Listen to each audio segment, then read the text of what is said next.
Letters coming and holding closely. You know me, I'm stony. I can't be so lonely. I'll wait till I'm down and under. I'll stay in lightning and thunder. Something about it, I found it around it. I can't live without it. I'm in need of some love today. You can't see the road my way. I felt like I'm all in a roller skates racing. I feel like a Mario darling. I know that I'm tired of hoping you give me just one night my whole life. I waited for your light. I'll take the bands off your shoulders. Take drink a life getting older. I'm hoping give me just one night your whole life. You waited for my life. I'm in need of some love today. You can't seem to rule my way.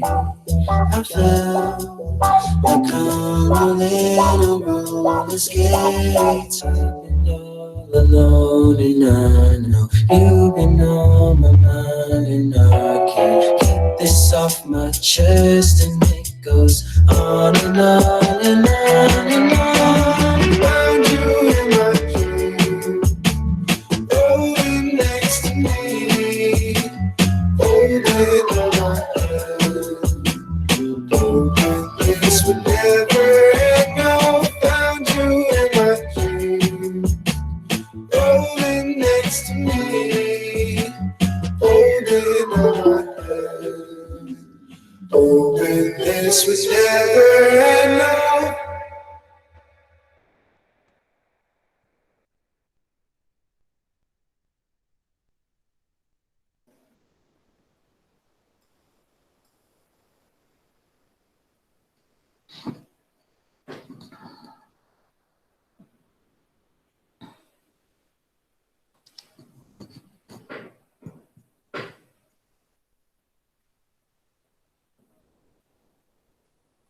Olá, boa noite, tudo bem com vocês? Tudo em ordem? Sejam bem-vindos, sejam bem-vindas. Já tenho uma resposta, então estão vendo, estão ouvindo. Vamos em frente. Espero que todos estejam bem, que tenham passado bem o resto da semana, o final de semana. Né? Buenas, boa noite, boa noite, boa noite, boa noite. Professor, boa noite. Oi. Diga. Professor, a partir de hoje começa a matéria para as próximas atividades e prova, certo? Na verdade, nós já começamos, Luana. Semana passada. Lembra que eu falei, nós vamos até registro, né? Registro não caiu na atividade número 1. Então, registro, escrituração, estabelecimento vai cair no número 2, na atividade número 2. E na atividade número 3 é todo o conjunto. Tá, e tá? para mim ver, eu estava olhando lá no Genero, para mim dar uma revisada na matéria que o senhor passou anteriormente, para mim assistir os vídeos, como é que eu faço? Tá lá no Genero? Eu não achei lá. Tá tudo lá, está tudo lá, Luana. Se você entrar no Genera, você vai lá no conteúdo, é que eu não sei como que aparece para vocês. Para mim, assim, eu vou no conteúdo, aí no conteúdo tem os dias das aulas, né? Tem aula 1, dia tal, aula 2, dia tal. Aí você clica no conteúdo e vai ter lá informações da aula, informações para a aula. Está escrito alguma coisa assim, informações. Você vai nessas informações, tem um arquivo aqui, no computador aparece do lado direito. Aí tem lá link para a aula e a aula gravada. Clique aqui. Se você clica ali, ele vai abrir, vai levar você para o vídeo da aula. Aqui, para mim, aparece dados da aula e a lista de presença. Assim, seria os dados da aula, será? Dados da aula, informações. Sim, me achei. Entendeu? Dados da aula, informações para a aula, é que cada hora eu escrevo de um jeito lá, né? Mas o de vocês, não sei se tá dados, tá informações. Aí tem a lista de presença, na verdade, a lista referente ao dia da aula. As pessoas que assinaram o formulário têm um relatório ali se você clicar, tá? Então, sempre tem no conteúdo tem no mínimo 2 situações. A primeira é dados da aula, informações da aula, aonde tem o link para ingressar na sala e aonde tem a aula gravada depois que a gente termina a aula, né? Por exemplo, a aula de hoje só vai entrar lá disponível para vocês amanhã. Não tem como ela entrar hoje, porque até a gente termina aqui, até o Google processar e liberar para mim, vai lá para meia-noite e pouco. Então, aí, amanhã, o que eu faço? Eu acordo, a primeira coisa que eu faço é abrir meu notebook e finalizar o que a gente fez hoje. Coloco o link da aula, faço a chamada, a lista de presença e encerro. Eu encerro a nossa aula de hoje amanhã, termino lá pelas 8 horas, mais ou menos, tá tudo pronto. Então, amanhã de manhã, se você entrar, a aula de hoje vai estar gravada lá já vai estar gravada, né, o link dela para você abrir, tá bom? Professor, Diga. Aline, em relação à atividade que eu acabei não fazendo, o professor já pensou em alguma coisa para eu poder fazer? Já. A gente vai... eu preciso... É que tem outros alunos que não fizeram, sabe, Aline? Não, Aline, não é só você. Então, para eu não fazer uma com você, uma com o outro, tal, e até de turmas, porque a semana passada eu fiz em todas as turmas. Eu estou só esperando, tem um aluno do 10º que ele não fez porque ele sofreu um acidente de carro em Curitiba. Então, ele teve que ir para o hospital, ficou na UTI e tal, já se recuperou, já tá bem, né, tá tudo certo. Então, ele só vai me dar um ok quando ele puder fazer a atividade. Aí eu vou marcar um dia, um horário com vocês, né? Vou ver qual é o melhor horário com todo mundo, conversar com você, com ele, e acho que tem mais um da turma A, né, e tem 2 do 6º período que não fizeram. Então, eu vou pegar esses alunos todos, vou colocar, vai ser na sexta-feira, por exemplo, se todos puderem, né, das 6 às 7, das 7 às 8, aí a gente vai chegar num horário comum, eu vou publicar uma atividade para cada um, né, lá no próprio, como foi a deles, né, a da turma, aí vocês respondem e finalizamos, eu faço numa única vez. Senão eu tenho que fazer um dia para você, uma semana para você, um dia para o outro, aí me atrapalha muito aqui.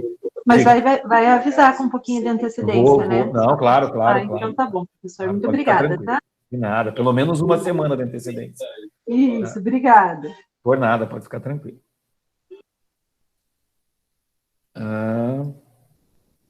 Por nada, Luana. Dúvidas podem perguntar e faço questão que perguntem mesmo, tá bom? Bom, vamos começar a nossa aula, então.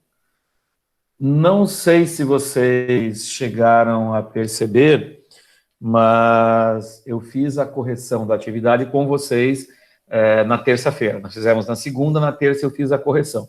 E com a turma A eu fiz na quarta. E vocês não falaram nada, eu, né, certamente não percebi também, porque fui eu que elaborei a prova, eu que peguei as questões e montei. Mas uma das questões ali, aquela que tinham 3 assertivas, para dizer que estava uma errada, 2 erradas, 3 erradas, ali a formulação de uma das assertivas, eles me convenceram que estava truncada e induziu eles ao erro. Então, eu tirei essa questão das 2 provas, elas tinham diferenças na elaboração, não era a mesma resposta para as 2, né? A de vocês acho que tinha uma assertiva e a deles 2, ou vice-versa, não lembro agora, mas eu retirei das 2 provas, porque se eles foram induzidos ao erro pela redação de uma das assertivas, certamente algum de vocês também pode ter sido induzido ao erro e ter marcado de maneira equivocada. Só não quis discutir, não quis trazer para o debate, deixou passar, né, mas eles trouxeram e vários alunos da turma A, eles debateram e me convenceram de que aquela questão estava mal elaborada. Então, eu retirei aquela questão da prova e, para não prejudicar quem tinha acertado, né, e quem errou, eu dei linearmente, né, eu tirei a nota, né, das demais questões, aumentou e todo mundo teve um ganho de nota, né, então todos tiveram um ganho de nota, esse ganho foi lançado lá no Ginebra, ok? Não sei se todos perceberam, viram a diferença de um dia para o outro, tá? Mas é para ter tido um aumento na nota da turma toda, né, de maneira geral, tá bom? Só para avisá-los, assim, que deu um plus, né? Quando a nota aumenta, ninguém fala nada, fica todo mundo quietinho. Se eu tivesse tirado lá 2 décimos, ô, professor, minha nota baixou lá, minha nota baixou. Tá, mas como foi a mais, tá tudo certo. Beleza? E assim, vamos combinar, né, gente? Eu sempre falo nas minhas turmas, falei para vocês também, eu sei que tem professores, né, eu não sei quem, não me interessa quem, mas os alunos comentam, tem professor que não gosta, que a gente discuta, diz que não tem discussão à prova. Opa, tem sim. Nós estamos numa faculdade de Direito, vocês estão se formando aquelas pessoas que mais tarde vão defender direitos alheios, vão brigar pelo direito de terceiros, da sociedade, vocês vão defender interesses e vocês têm que começar a aprender a defender os próprios interesses. Então, se na próxima prova tiver alguma coisa que você não concorda com a redação da questão, se aquilo... Claro, tem que ser fundamentado, né? Não é só porque você errou a questão, daí, professor, eu entendi isso. Se a questão não está te dizendo isso, né, não tem por que discutir. Lá, realmente, eles me convenceram, né, que a maneira como estava escrito estava truncada. Porque, para mim, muitas vezes, quando eu escrevo, eu penso, ou quando eu tiro o recorte de alguma questão para trazer para vocês, eu penso que aquilo está claro, né, que vocês vão entender dessa forma. Agora, se vocês, a maioria ou boa parte entende de outra forma, aí não... Né, por estar escrito e realmente na hora de ler eu consigo ver que essa interpretação, que essa colocação de vocês faz sentido, não tem o menor problema em anular a questão, em dar o ponto. Eu, tal qual vocês, também erro, tá? Não sou máquina, não sou perfeito. Erro, sim, assumo os meus erros, peço desculpa e procuro corrigi-los.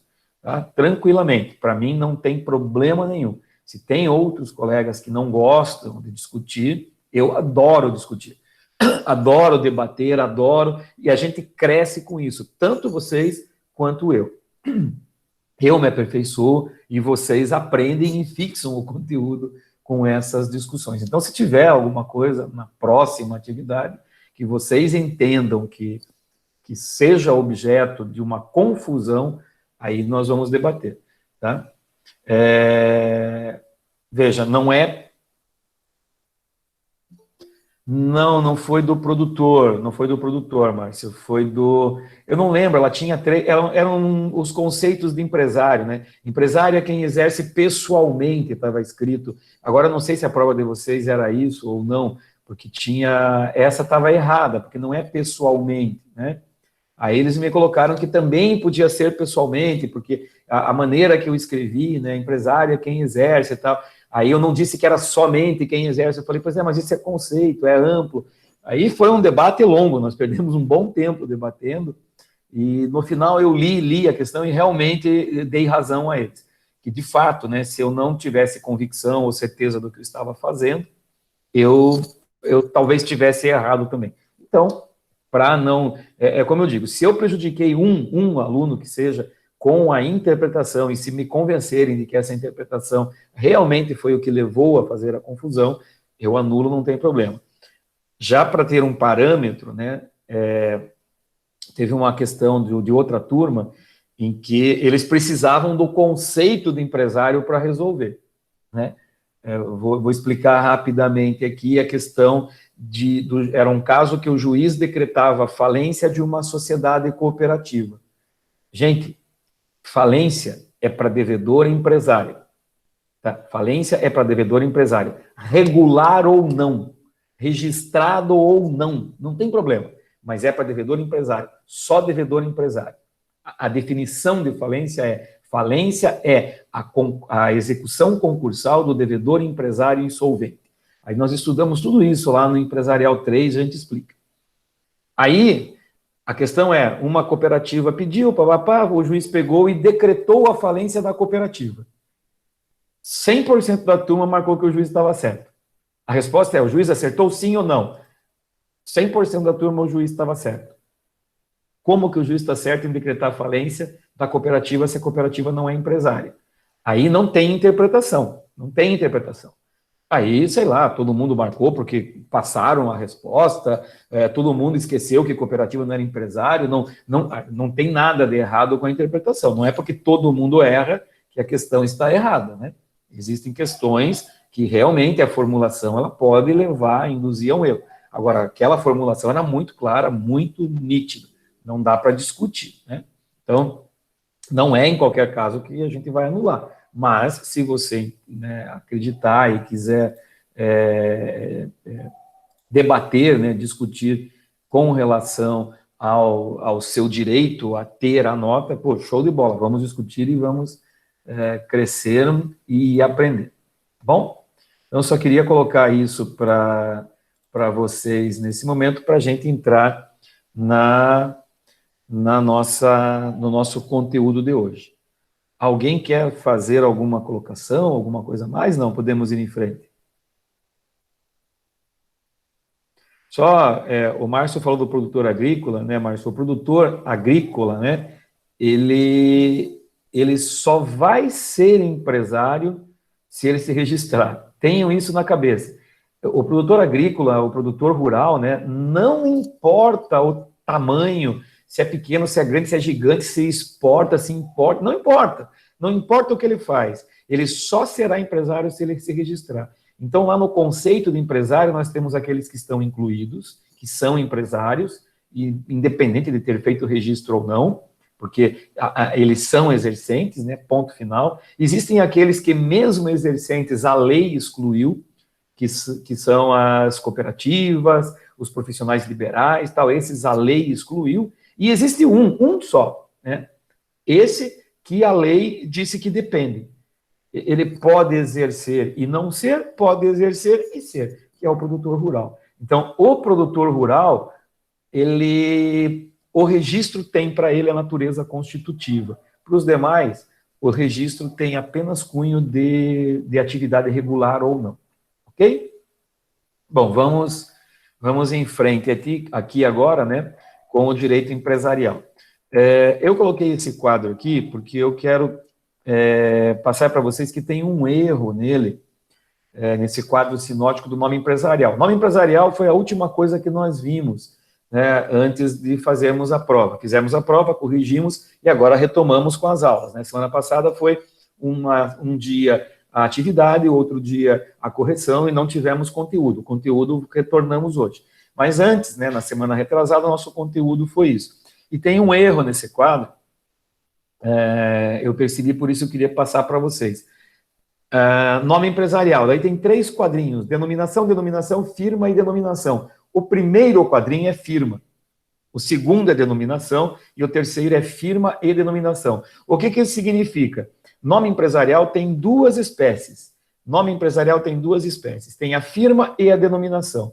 Alguns empresários operam, né, com o nome empresarial, que é a nomenclatura que individualiza o empresário dentro do seu estado, é o nome da atividade dele, enquanto empresário individual é o nome civil e o nome empresarial, o CPF e o CNPJ que eu tenho, mas o nome empresarial, ele me distingue no meu registro da junta comercial. Ele pode ser firma. O que é firma? Firma é quando eu tenho que obrigatoriamente usar o meu nome pessoal, né? O meu primeiro nome Fued, ou o Saliba, ou o Smaca, eu tenho que colocar o nome de forma completa ou abreviada. Eu posso colocar FS Smaca, S Smaca, F Smaca, só Fued, só Saliba. Eu tenho que ter uma referência a um nome próprio, tá? Então, o empresário individual, a sociedade em nome coletivo e a sociedade em comandita simples só operam por firma, só por firma. Então, falou em empresário individual, é firma, é o nome próprio. Falou em sociedade em nome coletivo, é o nome de 1, de 2, de 3 sócios, o nome próprio. A comandita, a mesma coisa. Quando eu falo em denominação, é qualquer termo, triângulo, verde, amarelo, azul, quadrado, beira-mar, lua cheia, mar azul, mar verde, céu azul. Então, eu tenho, nesse caso, eu tenho que o empresário opera com denominação. Quem que opera obrigatoriamente por denominação? E só por denominação? A sociedade anônima. Ela é só por denominação. Eu não posso colocar SMACA SA, não posso, porque daí é uma firma. SA, sociedade anônima. Não cabe o nome próprio para isso, tá? Não cabe a firma para isso. Então, denominação é só para a sociedade anônima. Tá? E daí eu tenho as sociedades que operam, né, os empresários que operam tanto com firma como denominação, que é a sociedade limitada e a sociedade em comandita por ações. Elas operam tanto com firma como denominação. Professor, quando que eu sei que essa firma não é um empresário individual, mas é uma sociedade limitada? Ou não é um nome coletivo, mas é uma sociedade limitada? Não é uma comandita simples, mas é uma sociedade limitada? Pelo que vem no conjunto, né?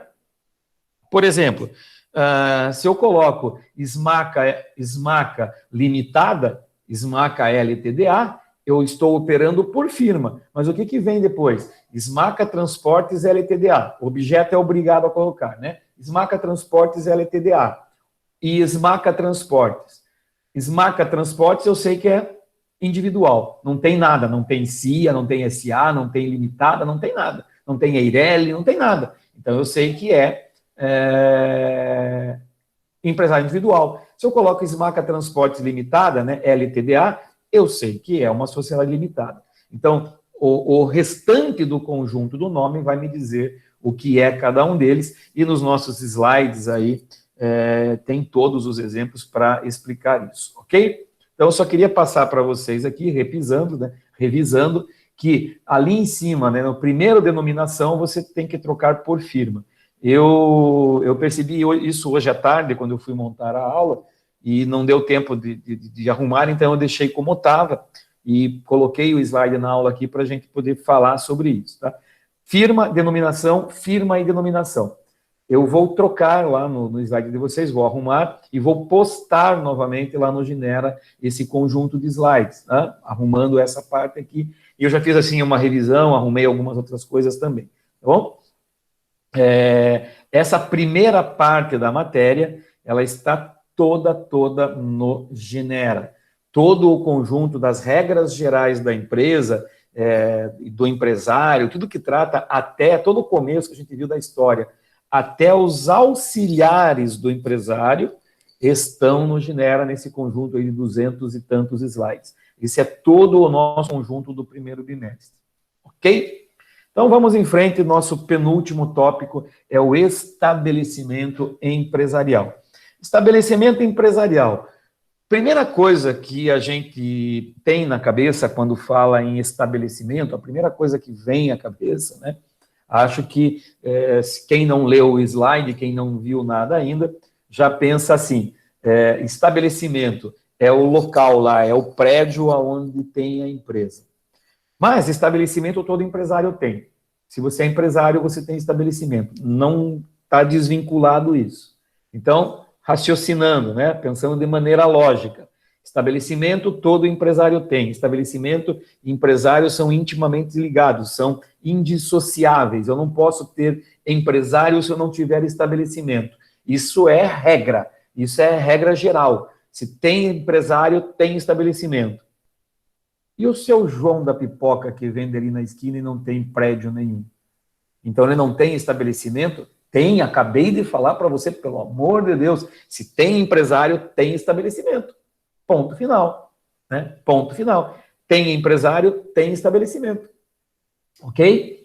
Mas então o que é o estabelecimento? Estabelecimento para o direito comercial, para o direito empresarial, né? Aliás, não é nem para, né? Estabelecimento é uma regra do direito, é uma criação lá desde o direito comercial que veio para o direito empresarial. Estabelecimento, na verdade, é o conjunto, todo o conjunto, a universalidade de bens necessários para o exercício de empresa.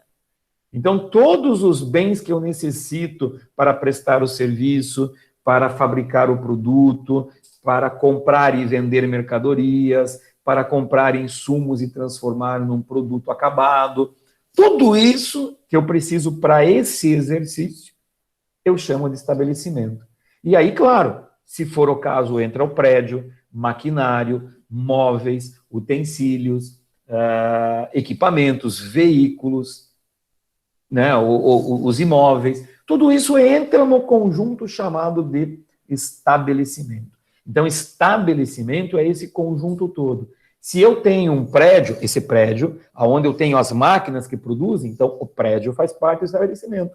As máquinas fazem parte do estabelecimento.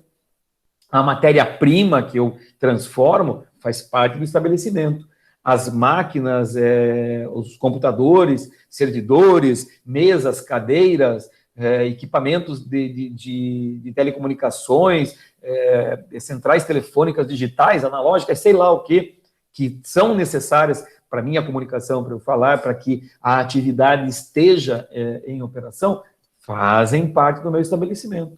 Se eu tenho a marca registrada de um produto, se o que eu fabrico tem marca registrada, a marca registrada faz parte do estabelecimento. Se eu tenho a fábrica de um produto que eu mesmo, enquanto empresário, inventei, eu tenho a patente de invenção, a patente de invenção faz parte do estabelecimento. Então, todo o conjunto de bens materiais ou imateriais fazem parte do estabelecimento. Fazem parte do estabelecimento. E o estabelecimento, justamente por isso, ele acaba tendo um valor, né? Ele acaba tendo um valor monetário. Eu posso aplicar um valor sobre o estabelecimento. Eu posso colocar um valor, valorar, dar um montante para o estabelecimento. Eu vou lá, quanto vale o prédio, quanto valem as máquinas, quanto valem os veículos, quanto valem o material do escritório, quanto que eventualmente vale essa marca. Marca também tem valor. Quanto vale essa patente? Quanto que vale tudo isso para eu chegar num montante, num valor a ser aplicado no estabelecimento? Tá? E se eu tenho valor, eu posso também negociar o estabelecimento. Então, estabelecimento, gente, não é só dar uma ajeitada na cadeira aqui, não é apenas a sede. Não confundam estabelecimento com sede, tá? Não confundam estabelecimento com sede. Aqui na definição do Fábio Ulloa, como está aparecendo aí no slide, estabelecimento empresarial é o conjunto de bens que o empresário reúne para a exploração de sua atividade econômica. No outro, já tem um conceito, né, do Oscar Barreto Filho, né, que é outro doutrinador empresarial. Tá? Então, ele é um pouco mais completo, ele vai além do Fábio Ulloa. O Fábio Ulloa dá de uma definição um pouco mais resumida. É o complexo de bens materiais e imateriais. Materiais eu falei um monte, né? O maquinário, os veículos, o prédio, tudo isso aí são bens materiais, bens corpóreos. E eu tenho os imateriais ou incorpóreos. A marca, a patente de invenção, né? São o nome empresarial. Nome empresarial é um bem incorpóreo? Sim, claro, ele tem valor. Né? Você compra uma empresa que é consolidada no mercado com o seu nome empresarial, você está adquirindo um bem ali, uma coisa que tem certo valor. Tá? Então, é o complexo de bens materiais e imateriais que constituem o instrumento utilizado pelo comerciante para a exploração de determinada atividade mercantil. Então, ali está escrito comerciante. Já tem uma observação ali embaixo, que esse conceito é anterior a 2002, é anterior ao Código Civil. Então, adapta, né, aquilo que a gente já falou lá no começo do nosso bimestre. Tudo que é anterior a 2002, e eu leio comerciante, eu troco por empresário. Tudo que é anterior a 2002, e eu leio comércio, eu troco por empresa. Então, eu tenho que fazer essa troca. Utilizado pelo empresário para a exploração de determinada atividade mercantil. Tá? Então, tudo que o empresário vai utilizar é considerado estabelecimento. O estabelecimento está longe de ser apenas o prédio. Aí, no próximo slide, eu tenho aqui o que é. Tudo que eu falei, ó, os equipamentos, máquinas e veículos, a marca empresarial, patentes, os imóveis, os estoques, a tecnologia e tudo mais, faz parte do estabelecimento. Diante desses conceitos todos, né, que a doutrina traz desde antes do Código de 2002, o estabelecimento já era um conceito anterior ao Código, eu vou ter ali o que o Código Civil disse para mim que é estabelecimento. E não está nem um pouco longe do que nós vimos até agora. Artigo 1142 diz assim: considera-se estabelecimento todo o complexo de bens organizado para o exercício da empresa, por empresário ou sociedade empresária. Quero fazer uma outra observação com relação ao que está escrito aqui. Tá? Ali diz empresário ou sociedade empresária. Aí vocês podem pensar assim, professor, mas você vive dizendo que empresário pode ser um empresário individual ou a sociedade empresária. Está errado? Então não, está certo. Empresário pode ser pessoa física ou pessoa jurídica. Pessoa física é o empresário individual, pessoa jurídica é a sociedade empresária. Então, empresário, gênero. Empresário individual, sociedade empresária, espécies. Ok, está correto. Mas por que ele fala que é exercida por empresário ou sociedade empresária? Porque todo o Código Civil é elaborado partindo do pressuposto do empresário individual. Então, toda a regra geral da empresa, ela é realizada com base no empresário individual. E o Código chama apenas de empresário. Ele não põe empresário individual, porque nós já subentendemos, né, já está subentendido que quando ele fala empresário, ele está falando empresário individual. Tá? Essa é uma linha de redação que o Código adotou. Tá? O Código adotou. A doutrina, explicando o Código, ela diz que empresário pode ser pessoa física ou pessoa jurídica. O empresário individual é o exercente por ele mesmo, por sua conta, risco pela própria pessoa, da atividade empresarial. A sociedade empresária, a pessoa jurídica, é ela quem exerce o papel de empresário. As pessoas físicas ali são apenas sócios, não são empresários, né? Então, empresário, pessoa física e pessoa jurídica. O Código trouxe aqui empresário ou sociedade, leia-se ali por empresário ou empresário individual ou a sociedade empresária. Ele poderia ter parado por empresário, ponto. Não tem problema nenhum, ficava perfeitamente compreensível. Ele quis ser bem mais claro, né, o legislador, e colocou empresário ou sociedade, porque tudo que ele trata anteriormente com relação ao empresário individual, ele diz apenas empresário. O Código chama de empresário e sociedade empresária. Mas a definição está no 966, tanto para um como para outro. Né? Aí está, então, é elemento indissociável da empresa, sem ele, ela não existe. Não é possível seu exercício, pois são justamente os bens materiais e imateriais necessários para a atividade. Então, sem o estabelecimento, não tem atividade. Lembra do senhorzinho que faz pipoca, que tem o seu carrinho? O que é o estabelecimento dele? O carrinho, né, o trailer, sei lá, o lugarzinho onde ele faz, as panelas, enfim, o fogareiro, o botijão ali de gás, tudo aquilo que ele necessita para estourar a pipoca, o sal, o óleo, o milho, o açúcar, sei lá, tudo que ele usa para fazer a pipoca, tudo que ele usa para produzir a pipoca dele e vender é o estabelecimento dele. Então, tudo isso faz parte do estabelecimento dele, ainda que ele não tenha um imóvel, que ele não tenha uma sede fixa. Né? Ele, uma hora esteja num lugar, outra hora esteja em outro lugar. O seu estabelecimento está ali com ele aonde ele estiver. Tá? A questão do valor nós já falamos também, né? Outra coisa que é importante, né? Que esse slide aqui trata é o seguinte: eu posso me desfazer de alguns bens sem que haja a perda do valor do estabelecimento, e não apenas a perda do valor do estabelecimento, mas que eu não deixe de exercer a atividade. Por exemplo, eu tenho uma fábrica, um parque fabril, um prédio, onde eu fabrico produtos. lá, qualquer produto eu fabrico ali. Imagine qualquer coisa, né? Embalagens plásticas. Eu tenho uma fábrica que produz embalagens plásticas. Ok. A minha fábrica, então, compra lá a matéria-prima, pega aquela matéria-prima e transforma em embalagens plásticas, garrafas, PET, embalagem para detergente, enfim, para qualquer tipo de produto ser guardado ali dentro das mais diversificadas formas e espécies. Mas eu também tenho caminhões, eu tenho lá 10 caminhões que fazem o transporte desses produtos para os centros de distribuição, para aqueles clientes que adquirem os meus produtos, as outras indústrias, eventualmente, ou para distribuidores que compram o meu produto.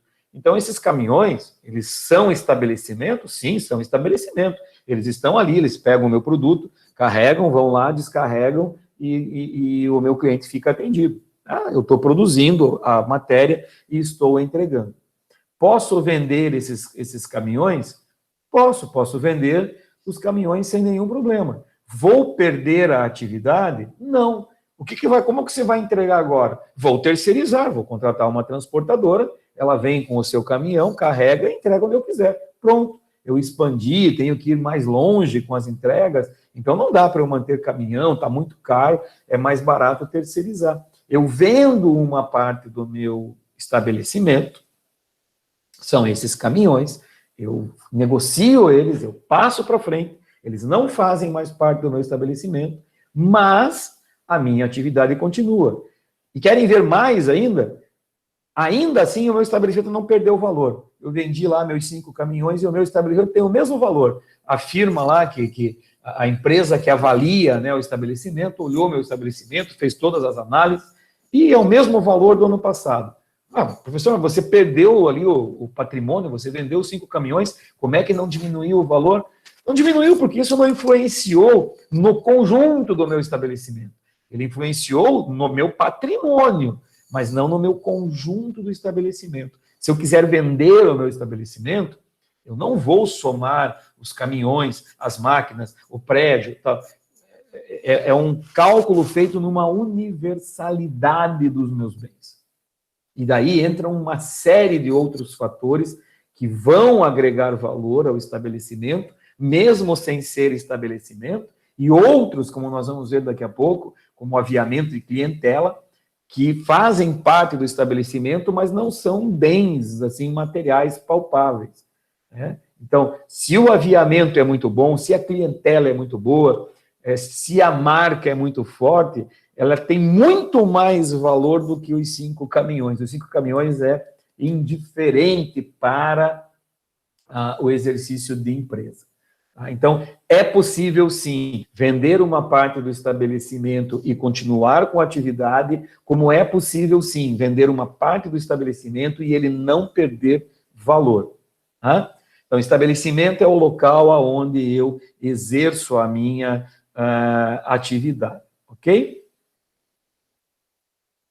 Aqui a gente vai falar o nome disso tudo, desse conjunto de situações que modificam o valor do estabelecimento, né, sem que ele perca valor de negócio, mesmo sendo vendido uma parcela do seu conjunto ali de bens, por exemplo, é chamado de fundo de comércio ou fundo de empresa.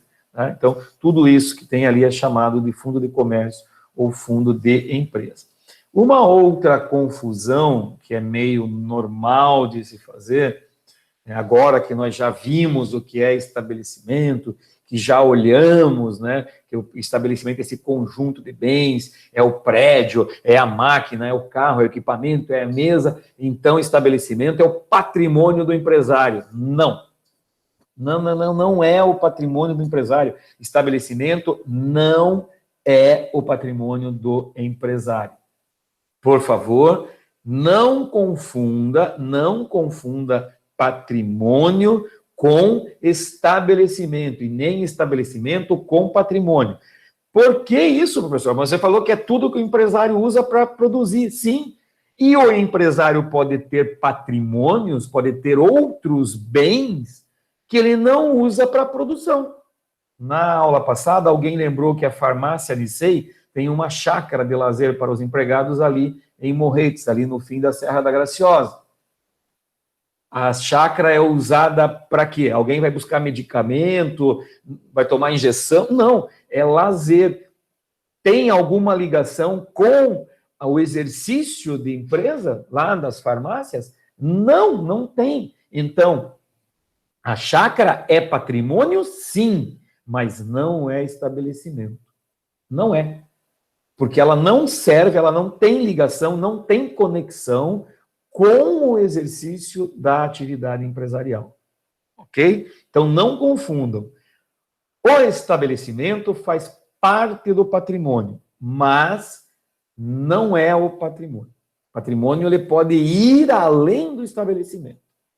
Eventualmente, os pequenos empresários, aqueles bem pequenos, o senhorzinho do carrinho de pipoca, né? O estabelecimento dele e o patrimônio empresarial dele está tudo ali naquele carrinho. É a mesma coisa. Mas, se você olhar ele como empresário individual, ele pode ter uma casa própria. Essa casa própria é patrimônio dele. Sim, empresário individual, mas não é estabelecimento, porque a atividade dele é exercida na rua, em locais públicos, e não dentro da casa dele. A casa dele é patrimônio, mas não é estabelecimento. Ok? Então, atentem para esses detalhes, porque isso faz toda a diferença no momento em que você se depara com questões empresariais. Sabe, o direito empresarial, eu adoro, eu gosto muito de empresarial, ele é muito detalhista, muito conceitual e cheio de exceções, de reentrâncias, de pequenas minúcias que fazem a sua diferença, ok? Bom, então vamos em frente aqui. Quando eu tenho mais de um local onde eu exerço a minha atividade, né? O exemplo que eu dou sempre é a Van, né? Que é uma loja que está bem na mídia atualmente. A Van tem 185 lojas em vários lugares do país. Ou seja, ela tem 185 estabelecimentos. Não sei se é esse o número, tá, pessoal? Não sei se é 185, ou 6, 160, eu chutei aqui 185. Ela tem 185 estabelecimentos. Cada uma das suas unidades, ela está apta ao exercício da atividade de forma independente. Então, ele pode vender um estabelecimento, 2, 3, 10, pode, sem nenhum problema, podem ser negociados. Eu vendo aqueles estabelecimentos e mantenho os outros. Tenho 185, vendo 10, fico ainda com 175, sem problema nenhum. Tá? Em cada unidade, eu tenho um estabelecimento. Há uns anos atrás existia uma companhia aérea chamada Aviação Aérea Rio-Grandense, a Varig, né? A Varig é sua matriz operacional, a sede da sociedade era lá no Rio Grande do Sul, tá? Se eu não me engano, em Porto Alegre. Mas ela tinha um estabelecimento em São Paulo, outro no Rio. Aí, inclusive, o de São Paulo era o de maior movimentação, era o estabelecimento que mais movimentava, onde estava, inclusive, a administração. Veja que interessante, né? Ela tem a sede em Porto Alegre, em Rio Grande do Sul, mas as decisões, o cérebro, né? O centro nervoso da sociedade estava em São Paulo, porque é onde tudo acontece, é onde tem o maior número de operações, o maior número de voos, tudo está concentrado ali. Então, sede é uma coisa, estabelecimento é outra, patrimônio é uma coisa, estabelecimento é outra. Né? Para o estabelecimento, pouco me importa se é matriz ou filial. Tá? Como eu acabei de explicar, a Varig tinha a matriz num estado, a filial em outra, mas a filial, ela, se fosse para precificar, colocar valor em cada uma delas, com certeza o estabelecimento de São Paulo, que era uma filial, vale muito mais, ou valia muito mais do que o estabelecimento lá do Rio Grande do Sul. Então, essa noção de matriz é a mais importante, é a principal, porque é a matriz, e filial é a secundária, é a pequena, é a de menor importância. Às vezes não bate com a realidade. Não é regra. Matriz é melhor, é maior, é unidade de administração, e filial é filial. Não é regra. Não há em lugar nenhum essa obrigatoriedade. Eu posso ter o centro nervoso, o centro decisivo da sociedade, do empresário, numa filial. E mantenho a matriz onde estava, porque foi lá que ela nasceu. A matriz é simplesmente da onde ela surgiu. Filial foi para onde ela se duplicou. Nada impede que a filial amanhã seja maior do que a matriz, ok? Vocês não fazem pergunta? Está tudo claro, gente? Bom, aqui nós já falamos, né? Patrimônio não significa estabelecimento, né? Não significa estabelecimento. O exemplo que tem aqui, inclusive, é a questão do clube de campo, né? E agora nós passamos, então, saímos das diferenças, né, entre patrimônio e estabelecimento, e vamos para a natureza jurídica. O que é juridicamente o estabelecimento? Qual a sua natureza jurídica? No livro do professor Fábio Ulloa, ele vai citar lá que existem pelo menos 9 teorias diferentes para explicar, ou que tentam explicar, estabelecimento e a sua natureza jurídica. Então, dentro dessas teorias, tem as mais diversas. Estabelecimento é um sujeito de direito. Estabelecimento não tem relevância, não pode nem ser conceituado, porque não tem relevância para o direito comercial, empresarial. Então, são as mais diversas teorias que nós temos para explicar a sua natureza jurídica. Dessas teorias, né, nós conseguimos ver ali o que é e o que não é o estabelecimento. Estabelecimento, sendo um conjunto de bens materiais ou imateriais, eu posso dizer que ele não é um sujeito de direito, mas sim um objeto de direito.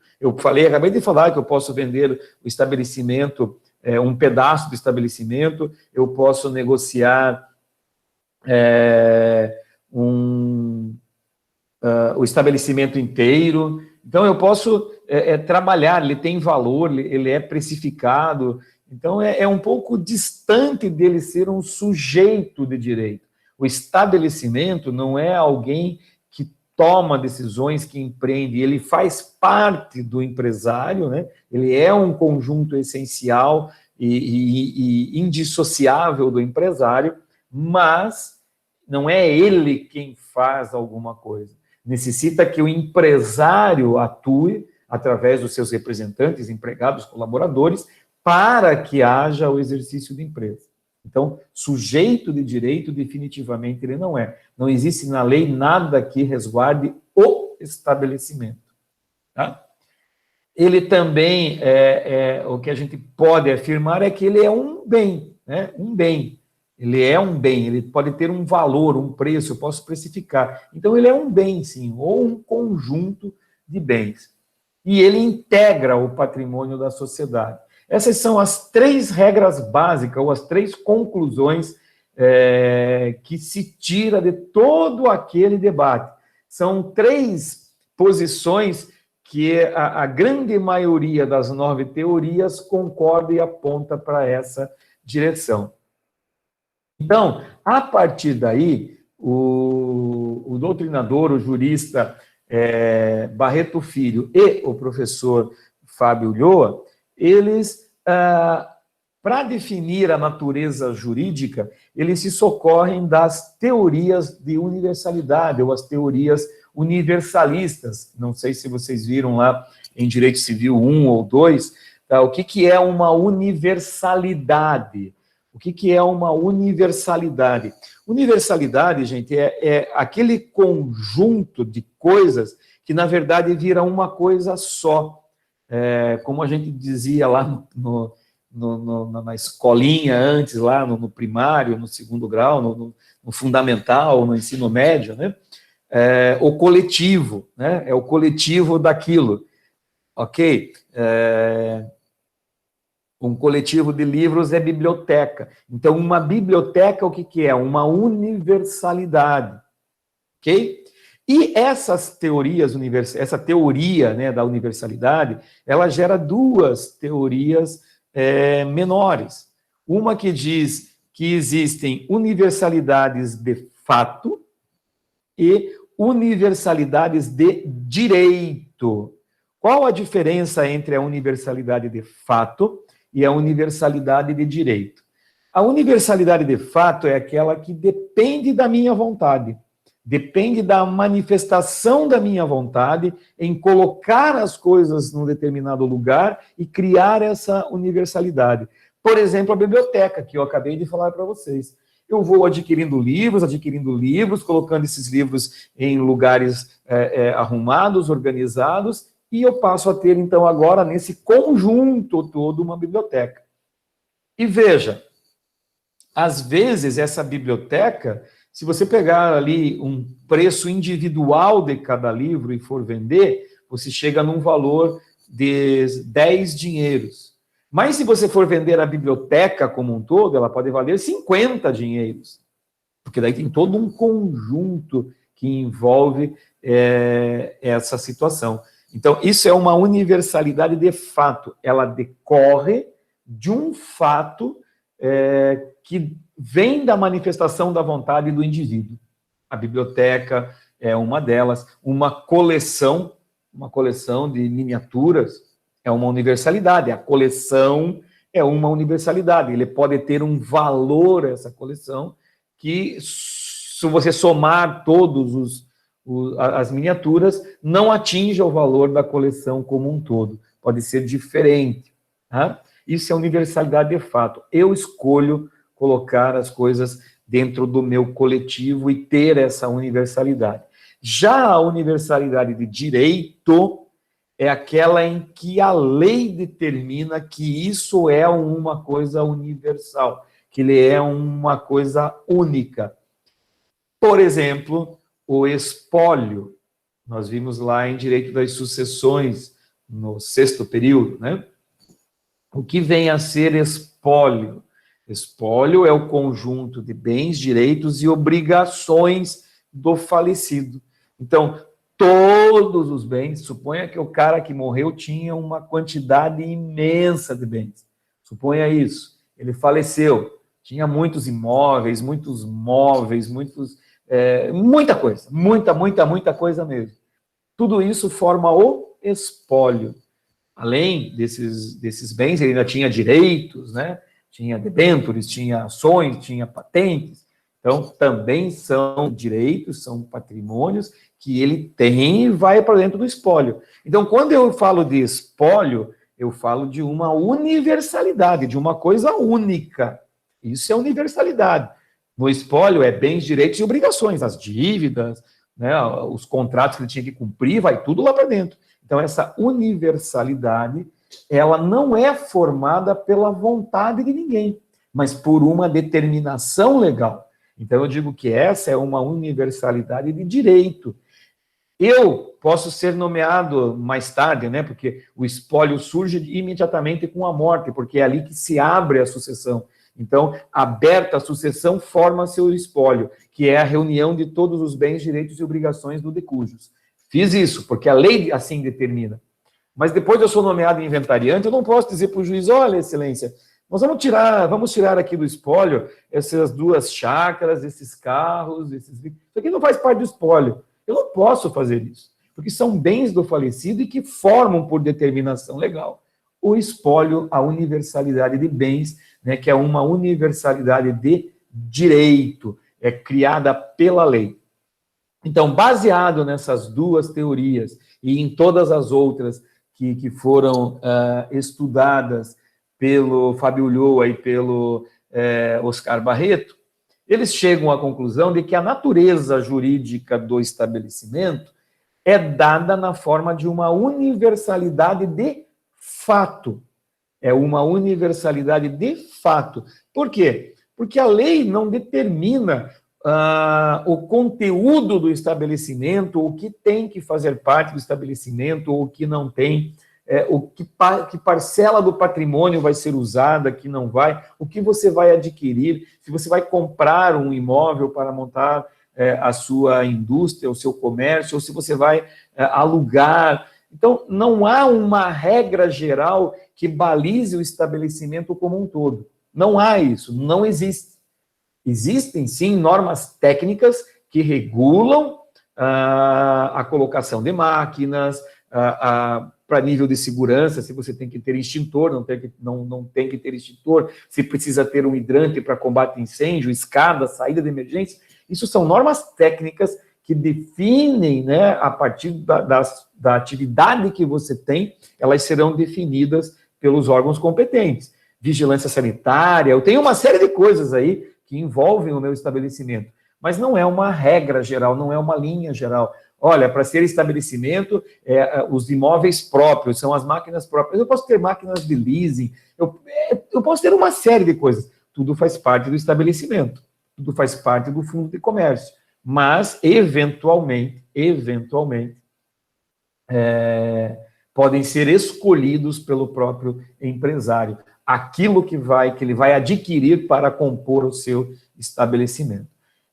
É uma questão de necessidade e muito mais do que imposição legal.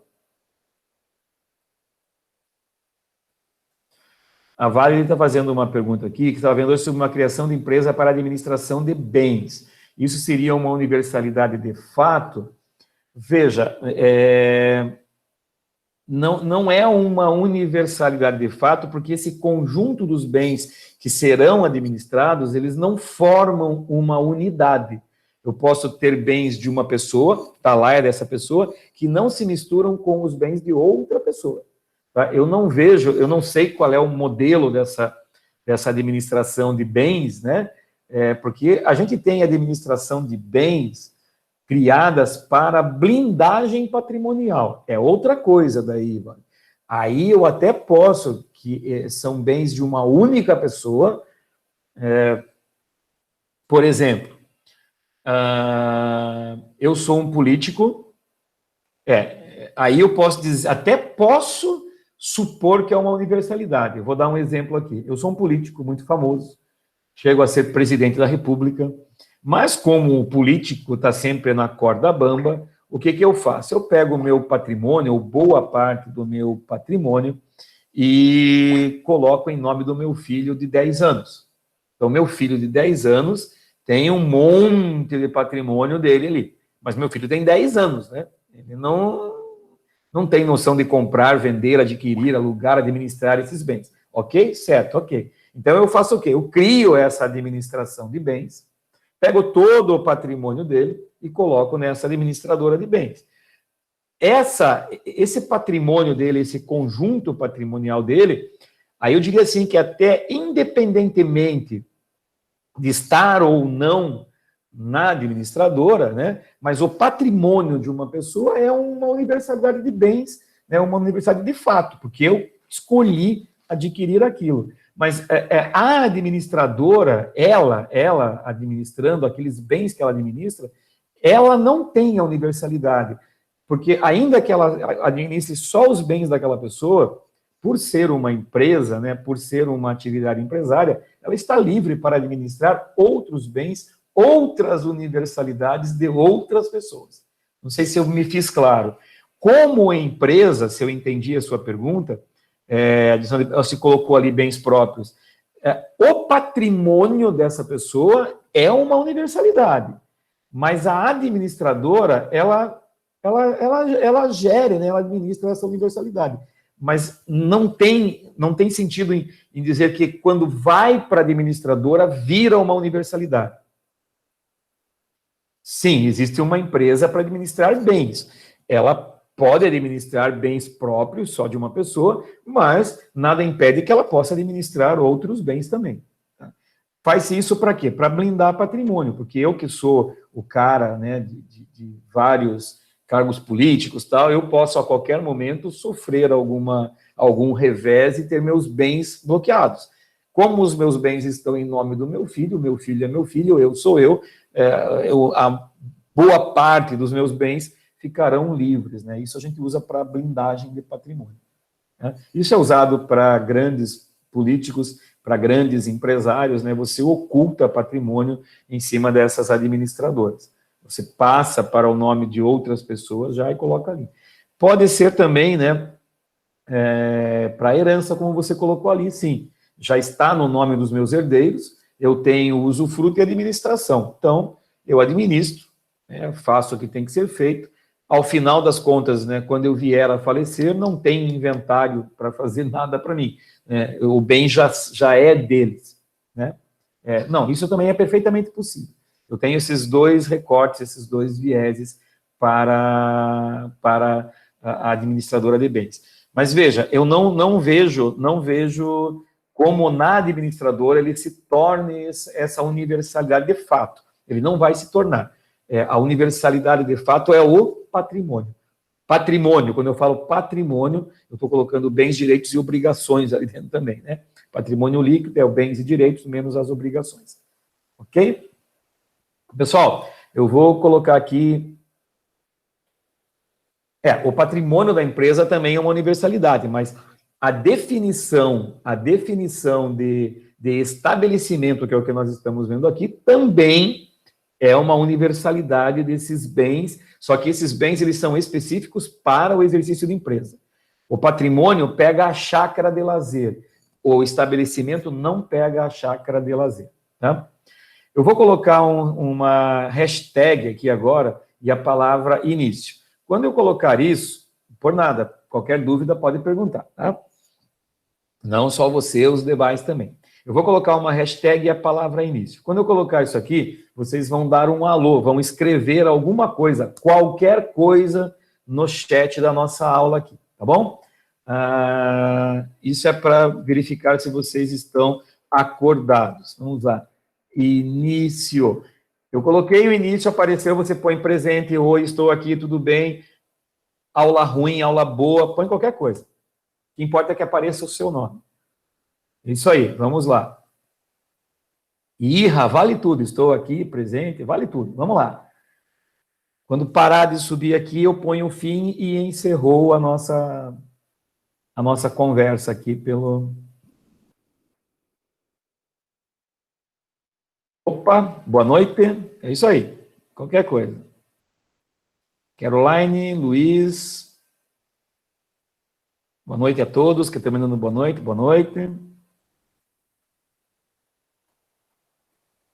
Não acabou ainda, gente, não acabou, não saiam, não acabou. É só um cortezinho rápido aqui.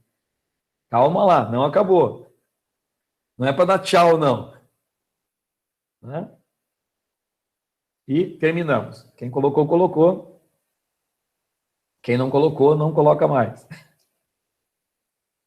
Vamos em frente aqui agora. Continuamos com os nossos slides aqui, tá? Vamos lá. Próximo slide aqui agora, da natureza jurídica, é aquilo que eu expliquei para vocês, que é tem a chamada do formulário lá, pessoal. Tem a chamada do formulário. Esses são alguns testes que eu estou vendo. Hoje não teremos os nossos cards, tá? Eu bobeei nesse final de semana e foi bem corrido também, tem uma série de coisas acontecendo aqui no escritório e acabei que não deu tempo de eu fazer. Hoje eu encerrei uma tarefa bem complicada, amanhã eu faço os cards para a gente brincar, tá bom?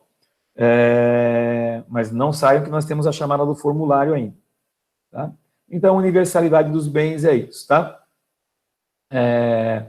Elementos, né? Como que eu divido o estabelecimento? É mais ou menos o que a gente já falou, né? Eu tenho os bens materiais, que são o que nós vimos, e os imateriais, tá? Os bens materiais e os imateriais, todos eles compõem. O que são bens materiais? Já falamos, né? Mobiliários, utensílios, veículos, máquinas, tudo que você tiver. E o que são os bens imateriais? São os bens que nós chamamos típicos do empresário ou da indústria, né, em patente de invenção, de modelo de utilidade, registro de desenho, registro de marca, nome empresarial, título do estabelecimento. Nome empresarial nós já vimos o que é, né? O que é o título de estabelecimento? Também conhecido como nome fantasia, o nome que vai na frente, o título do estabelecimento, tá? Todos esses elementos, eles encontram proteção Legal. Os bens materiais estão lá na ordem, na proteção geral, dentro do Código Civil, dentro do Código Penal, né, não só o Código, né, mas sim dentro das leis civis e das leis penais. Já os bens imateriais, a proteção deles está colocada tipicamente nas legislações específicas para o direito empresarial, como é o caso, por exemplo, da Lei da Propriedade Industrial, que protege lá a patente, desenho industrial, protege a invenção, protege o modelo de utilidade, o desenho industrial e a marca, né? E, além de tudo, também as indicações geográficas. A gente vai estudar no próximo bimestre. Daqui a uma semana, 2 no máximo. Eu acredito que na semana que vem, quarta-feira, nós devemos estar começando propriedade industrial, tá? Ainda tenho, além dos bens materiais e imateriais, eu também tenho uma coisa que é chamada de aviamento e outra coisa que é chamada de clientela. Bom, quando a gente fala aviamento, né, aqui colocaram que vale 1 ponto. Não, não vale 1 ponto. Ainda não vale 1 ponto. Pode ser que, se der certo, pode ser que essa chamada rapidinho de 30 segundos pode valer 2 até. Até pode. Porque é sinal que está prestando atenção na aula. E vai ser bem rápido, assim, para não dar tempo de chamar no grupo. Oremos. Angélica está chorando de barriga cheia, Angélica. Foi muito bem na prova, na atividade, né? Se fala prova, dá tremelique, dá nervoso, assim, na turma, na atividade. Voltemos aqui ao aviamento e a clientela, e daí a gente encerra por hoje, tá, gente? Nada, você não viu tua nota? Você, com a anulação da questão, você ficou com 10. Você e a Maini ficaram com 10. Pode ver, não dá para melhorar mais, não dá para dar 11. Opa, meu pai do céu, que bom. Viu? Não dá para melhorar. Vamos lá, aviamento e clientela. O que é aviamento e o que é clientela? Eu me divirto com vocês, gente. Me divirto com vocês. O dia é estressante, mas quando chega a aula de vocês é muito light, é muito leve. Vocês deixam a aula leve. Aviamento, né, gente? O que vem a ser aviamento? Aviamento faz parte do estabelecimento, dá um certo valor, agrega valor ao estabelecimento, mas não é um bem material. A doutrina diz que são as perspectivas de lucratividade da empresa, né? Mas envolve um monte de fatores. O local onde ela está estabelecida, qual é a base dos seus negócios, o que ela faz, de que maneira que ela negocia, o volume de compra, o volume de venda, o tipo de produto ou serviço que ela trabalha, se tem condições de aumentar, de crescer, se tem mercado, né? Eu sempre uso o exemplo da fita de videocassete. Ela vende fita de videocassete, não vai ter, o aviamento dela vai ser negativo, vai ser muito ruim, vai ser muito baixo. Agora, se ela trabalha com serviços de tecnologia nova, que ainda vão chegar ali na frente, que ainda vão dominar o mercado, que estão começando agora, né, estão nos primeiros passos, fatalmente, o aviamento dela, que é esse conjunto, a sua base, o local físico, onde ela está estabelecida, eu dou um exemplo assim, aqui no bairro onde eu tenho a minha farmácia, tem mais 14. No bairro vizinho, onde eu tenho uma outra farmácia, um outro estabelecimento, no mesmo ramo, meu mesmo, só tem 3 farmácias, a população lá é a mesma daqui. Então, lá tem muito mais valor aquele estabelecimento do que esse, né? Por quê? Porque lá a perspectiva de lucratividade, de crescimento, de expansão é muito grande, né? Então, eu tenho uma perspectiva de lucratividade maior num local do que no outro, isso a gente chama de aviamento. 2 empresas, 2 empresários, 2 estabelecimentos muito semelhantes, muito iguais, podem ter valores diferentes, e o que determina essa diferença de valor é o aviamento. Um outro fator que pesa na formação do preço do meu estabelecimento é a clientela. E quando a gente fala clientela, eu não estou falando da carteira de clientes ou dos clientes de carteirinha, aquele que marca no fiado, paga no final do mês, no final da semana. Não é esse apenas. Esse também é clientela, também é, mas não é apenas esse. O conceito de clientela é muito mais abrangente, muito mais amplo. É toda aquela pessoa que habitualmente, né, não com uma habitualidade rigorosa, mas aquele cara que quando ele passa na frente como é que eu vou dizer assim, tem a panificadora de um bairro, né? Então eu tenho aqueles clientes que vão todo dia ali fazer compras na panificadora, comprar o pão para o café da manhã, para o lanche da tarde, mas ele vai ali até 2 vezes por dia na panificadora para fazer compras. Ok, esse cara faz parte da clientela? Faz, ele é muito habitual. Mas tem um outro que quando ele vai num evento, que ele passa por esse bairro, 2 vezes por ano ele vai nesse evento, ele para e faz uma compra na panificadora. Esse cara também faz parte da clientela, ainda que a habitualidade dele seja 2 vezes por ano, mas ele faz parte da clientela, né? Então, clientela não é só aquele que está na carteirinha, que vai todo dia, toda hora, que está sempre comprando, que é habitual, direto, que consome, né? Mas não se trata desse, mas de uma maneira mais ampla, daquele que passa, que faz compra, e, inclusive, da clientela, tem doutrinadores que vão dizer que faz parte da clientela, eu já entendo que não, já entendo que isso é pro aviamento, mas o potencial de clientes que você pode angariar para o teu negócio. Eu já entendo que isso está mais no aviamento, né, que é a perspectiva de lucratividade, é a esperança do aumento do faturamento e, por consequência, o aumento da lucratividade. Então, eu tenho os bens materiais, os bens imateriais, aviamento e clientela. Tudo isso é o conjunto do meu estabelecimento. Forma essa universalidade que é um objeto de direito, portanto, pode ser negociada, vendida de forma... se eu tiver 10 estabelecimentos, eu posso vender os 10 estabelecimentos ou posso vender apenas um estabelecimento. Ok? Com isso, nós terminamos aqui o nosso conteúdo, né, o que a gente falou, colocamos aqui. Na próxima aula, que é amanhã, nós vamos falar do ponto, da proteção do ponto comercial, né, ou do fundo de comércio, ok? Deixa eu voltar para cá. Deixa eu pegar aqui o endereço, já estou na turma B, hoje é dia 31, agosto terminou, né? Agosto terminou. Amanhã é setembro já, mês 9. Mês 9 lembra nono período à porta. Nono período à porta lembra TCC, trabalho de conclusão de curso, artigo ou monografia. E aí? Como estamos? Pessoal, acordem, tá? Acordem. Agora é a hora de leitura, agora é a hora de pesquisa. O fundo de comércio é amanhã, tá? O fundo de comércio é amanhã. A gente vai ver amanhã, gente.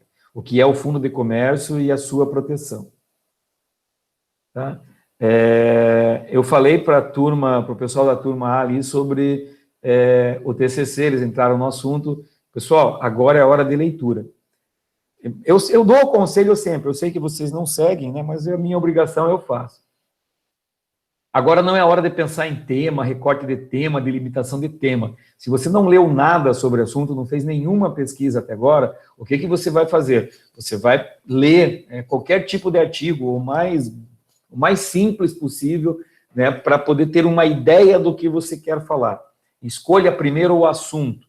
Tá? Vou falar das minhas disciplinas. Quer falar sobre recuperação judicial, quero falar sobre falência. Vai ler sobre falência. Vai ler sobre recuperação judicial. Agora, na pandemia, está sim de coisa de recuperação. Professor, tem uma coisa que eu vi que está muito em moda, tá mesmo, tem muita discussão, muito debate. É o tal da LGPD, a Lei Geral da Proteção de Dados. Tem um monte de coisa. Querem outra dica, né? A herança digital. Né? O que a gente faz depois que morre com os dados que estão nas nuvens aí, nas redes sociais de quem morreu, quem tem direito a acessar, quem não tem, quem pode, quem não pode, os contratos que regem isso daí, está incluído também lá na Lei Geral de Proteção de Dados. Tem muita coisa acontecendo, tem muita coisa. Tá? Desvio do produto do consumidor. Tem que queimar meu celular. Gente, são temas, isso são temas que o direito traz para a gente, tá? Que o direito traz. Então, pensem no assunto.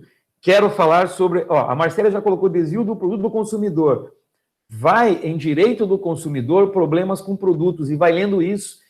O desvio do produto, você vai já está indo para o teu tema mesmo. Depois do tema, você vai delimitar o tema. Então, tem uma série de passos que você tem que dar. Tá?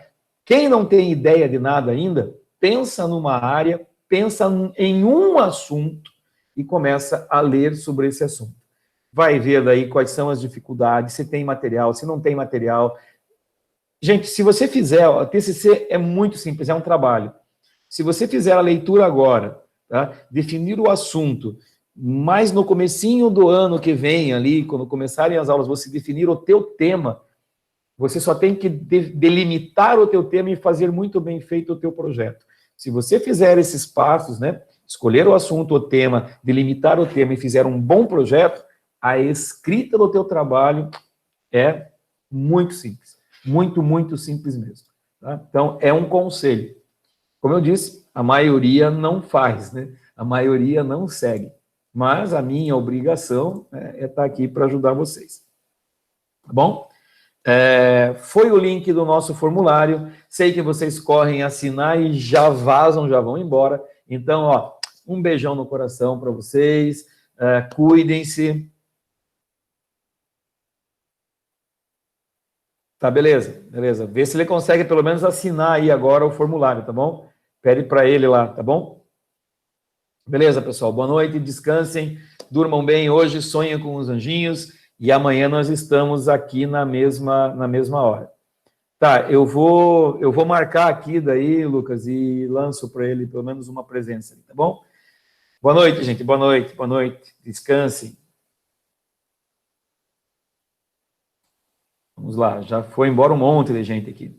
Eu só vou parar a gravação e também já estou saindo.